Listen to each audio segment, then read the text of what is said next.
Hey up YouTube, I'm Eric, thanks for clicking the video. This is the second episode of Tales of the Loonaverse, where I tell the story of the Loonaverse from each subunit and how I think they lead towards the end of the Loonaverse. It's like a quick way to get caught up in the story. This is of course the Luna 1/3 arc, covering everything relative to them up to the Why Not era. That being said, I do recommend checking out my YY by Y and Odd Eye Circle episode whenever that is uploaded, because things from here also play out there. So if you're confused with some parts here, that is because it plays into a different arc. But let's begin the Luna 1/3 arc with the untold tale of the first Odd Eye. Some of you might know this, but Vivi was actually the first Odd Eye girl. One time, trying to help others escape Eden, she was caught, and as punishment, her memories would be partially wiped, and she would be sent to Earth, and would forever roam the world as an android, being told that if her battery was ever to run out, she would die. When she got to Earth, she took on a job working in a bowling alley, or roller rink. One day, a person wearing a yellow plaid uniform walks in alone and asks for some skates. The uniform reminds Vivi of something, but can't quite put her finger on it just yet. But being her job, she gives this person her skates. Vivi, noticing how awkward it must feel to come in alone, decides to skate with this person. The two actually hit it off pretty well and become good friends. Getting to know this person's name was Eve. The two talk some more, and Eve reveals that she came from Eden. Hearing this sparked a memory for Vivi from when she was an Odd Eye.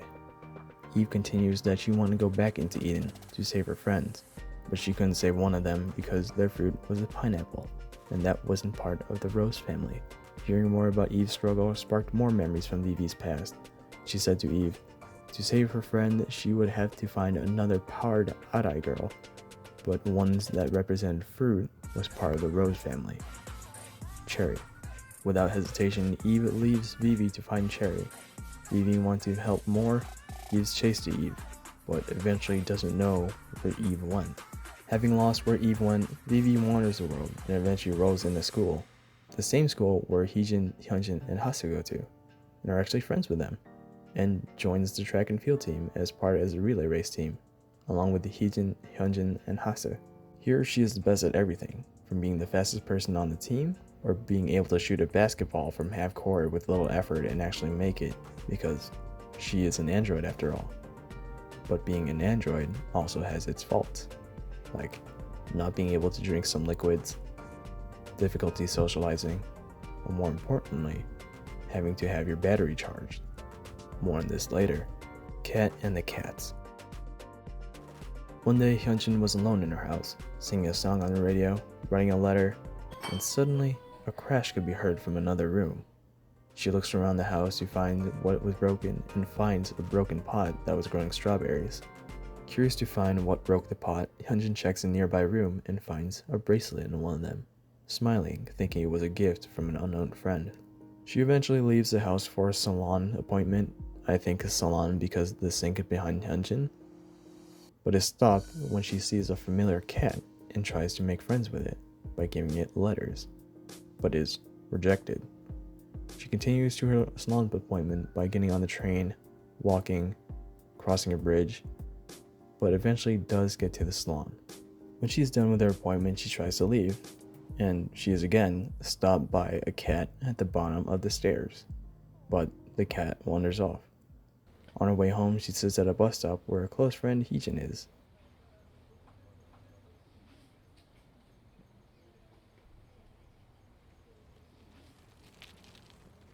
And the two go off to have fun in the city. A bird and a frog. Summer comes around and Hasa and YeoJin are hanging out, flipping through some magazines, but then suddenly something is reflecting into Hasa's eyes. She looks outside and sees her good friend Cherry using a mirror to shine light at her. Cherry comes in, gives a quick hello, and changes clothes. The three decide that the perfect thing to do in the summer is to swim in the pool, which they do. After a quick dip in the pool, they come back inside and start playing games. While playing games, Cherry notices a cake with a cherry on top. She goes to it, takes the cherry, and eats it, sending her to an unknown land. Hasu and YeoJin don't see her teleport because they are pretty much fully distracted by the game, only noticing that if Cherry was gone, she probably went home. The Carol, YeoJin's Christmas party. Really quickly, this is YeoJin's Christmas party, hinted by Hyunjin's present and the present shown at the start of Kiss Later. It's the holiday season and Hyunjin's carrying a present for YeoJin's Christmas party. She sees her friend Hyunjin just across the street and stealthily sneaks up and surprises her. The two explore the city streets and buying some last-minute presents for the party. Meanwhile, a friend of theirs from school, Hasu, goes to a bus stop where she plans on taking it to YeoJin's Christmas party. But on her way there, she finds a girl passed out with an apple next to her. Hasu wakes her up.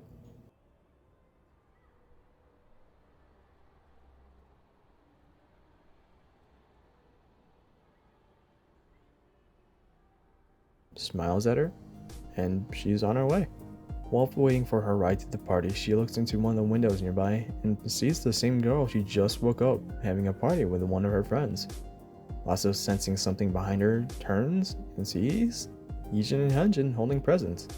The three of them goes off into the night, buying last minute presents, and finally arriving at YeoJin's Christmas party. They have fun, launching feather cannons. I know this might look like something from Heart Attack here, but it is impossible in my timeline to be the same party.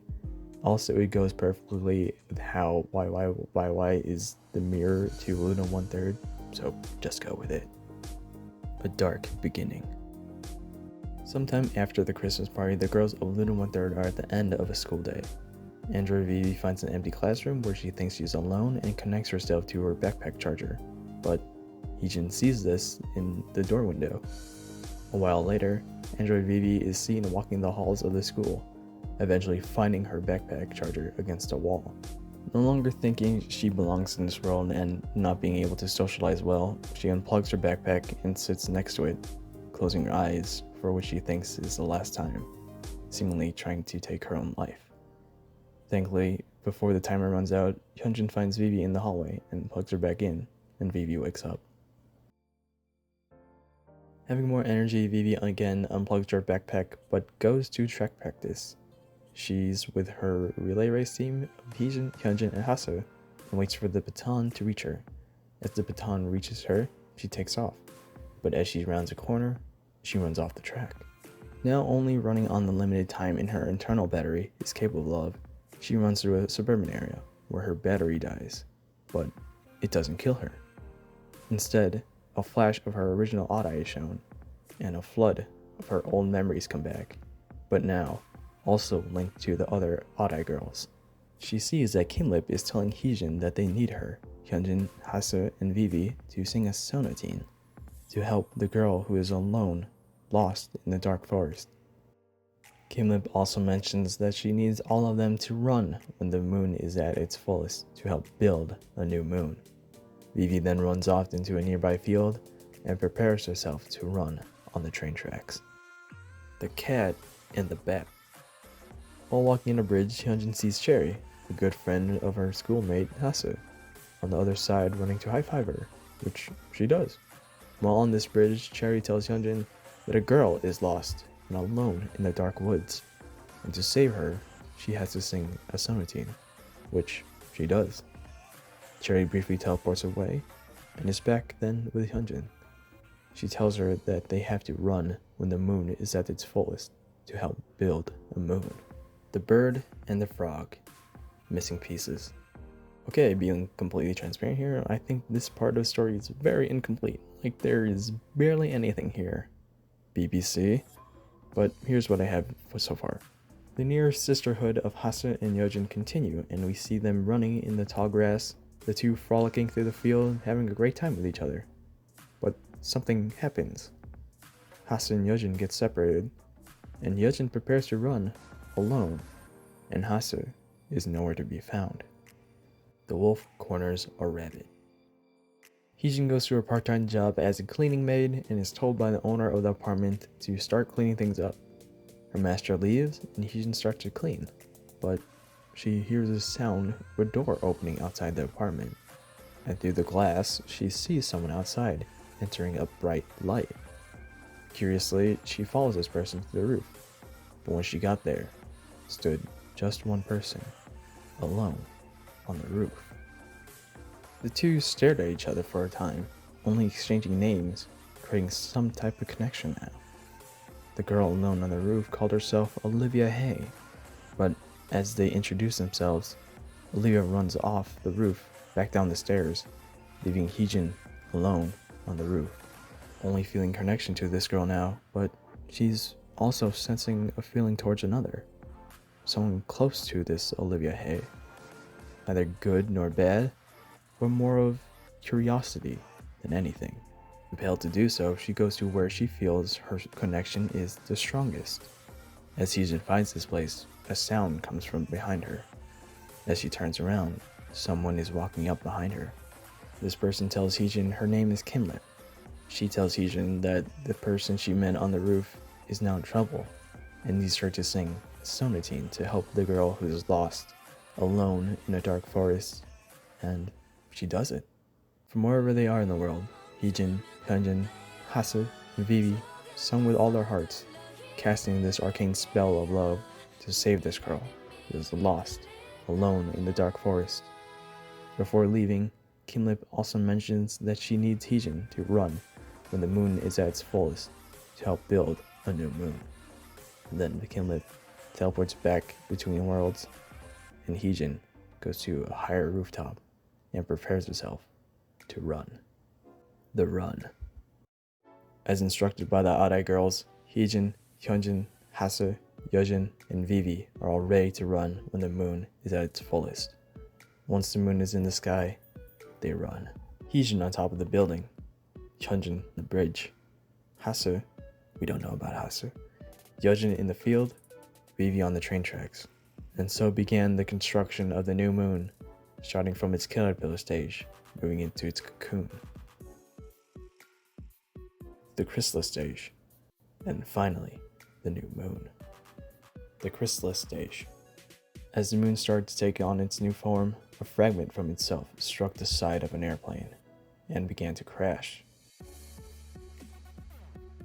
And crash, it did. Hasu in a yellow Dodge truck, seemingly driving itself, is driving toward the crashed airplane. On her way, the truck stops and the door opens by itself, prompting Hasu to get out. Outside, she finds a crystal, which she keeps.